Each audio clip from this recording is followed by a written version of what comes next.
Hello everybody, my name is Christian Charlo. Welcome to your market report. Today we're Thursday, March 5th, 2015. Today folks, I want to talk to you about a bullish movement that we have among biotech stocks since Pharmacyclics, which is this company here, has been acquired by AbbVie. However, even if on the pharmaceutical sector there are several breakouts, you definitely have to remain cautious in the terms of the buying signals that you have on the market.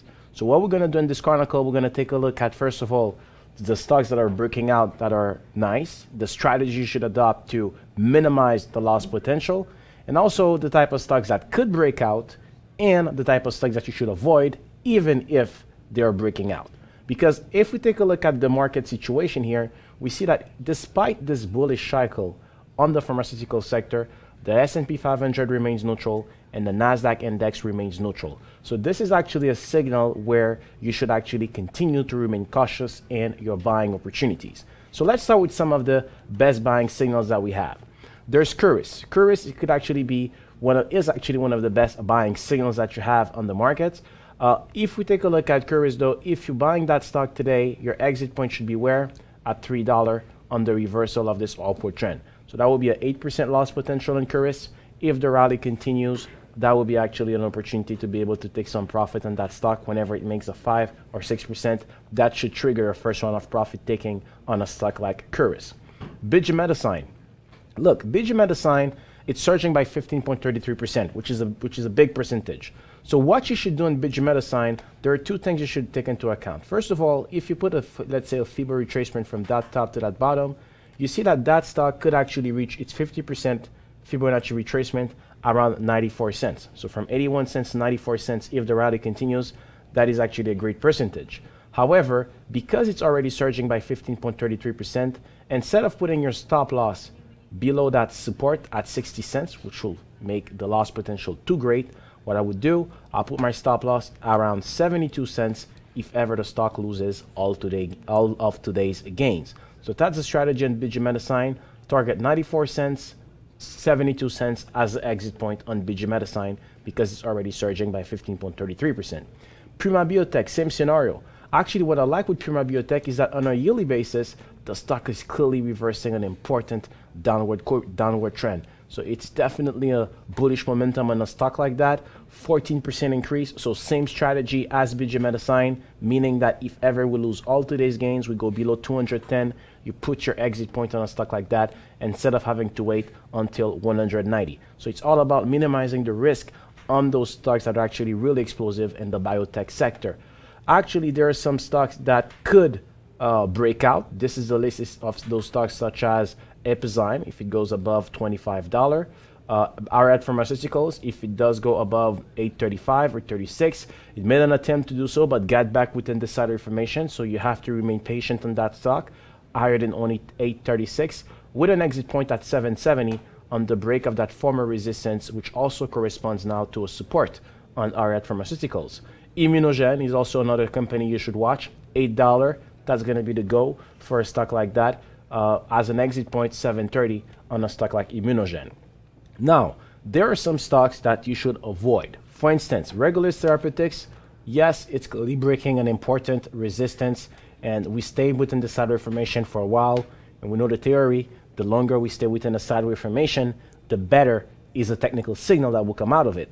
However, by putting the MACD histogram here on that stock, we see that the histogram is showing some kind of a bearish divergence. Why bearish divergence? Because the histogram with this new high that we're making, we should have seen the histogram actually being higher than this one here. Or you see the histogram on this point was around this area, while the histogram while we're making a new high is lower than that one here. So this is a clear signal of a bearish divergence. Also, the stock is already surging by 12.35%. So this is the type of stocks that you should actually avoid to get into because that could be a false signal. A stock like Acadia Pharmaceuticals, technically speaking, look at that stock. It has surged so much, and on a yearly basis, it's getting at the top of the upward corridor. So why would you buy that stock now? Well, there's still a risk that the stock might actually go down. You see, it tested the top of this upward corridor and started to deflate. Also, by looking at the histogram, it's making a new high, but the histogram is not. While when we're around this area, the histogram was definitely higher. So this is definitely also a clear bearish divergence on Acadia Pharmaceuticals. It's a type of breakout you should not favor. Insight. The thing with Insight is that on a yearly basis, we see that the stock has actually got out of an important upward corridor, which is a good thing.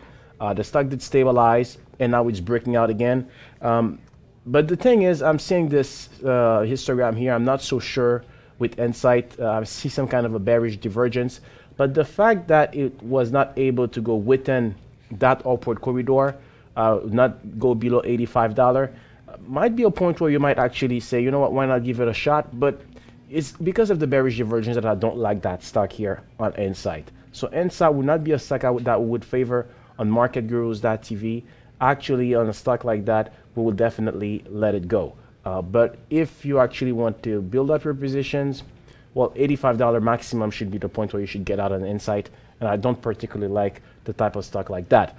Affymetrix, clear breakout, but also just like Insight, reaching the top of has reached the top of an upward corridor, and the histogram is also showing a bearish divergence because the top that we reach here, the histogram was there, and while we're making a new high, higher than this one here, we see the histogram is unable to go higher than that level here. So this is a clear signal of a bearish divergence. So overall, folks, with markets, SPY, NASDAQ, that remains neutral. Caution is what you should actually take into account in your buying decisions. There are some stocks that are breaking out that are nice, for such as Curis, Medicine, Prima Biotech. But on those two stocks, though, because they're already surging by 15%, make sure that if ever they lose all of today's gains, you put your stop loss there instead of waiting until that support. Those stocks, Epizyme, Ariad, Immunogen, and Regulus Therapeutics, are all stocks that you should watch for a potential breakout.